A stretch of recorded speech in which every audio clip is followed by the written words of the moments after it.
Limitless possibilities all start with a prompt. And writing good prompts unlocks the power and potential of Copilot.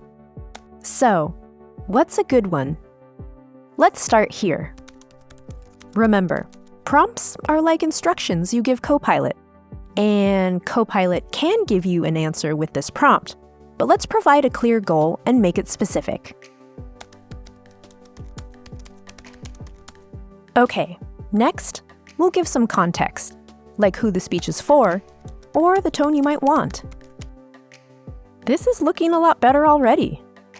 Then we're going to guide the response, adding keywords or maybe even a document for Copilot to reference. Okay, lastly, it's always important to review and revise. Check your results to make sure they're correct, or regenerate and Copilot might craft a response you like even more. And know that your initial prompt doesn't have to be perfect. It's just the beginning. Follow up and ask Copilot to be more specific. Add something that's missing, or find an analogy to help explain something. Getting the most out of Copilot is really like having a conversation. Wherever you Copilot, these tips lead to better prompts. And better prompts help you get the results you want.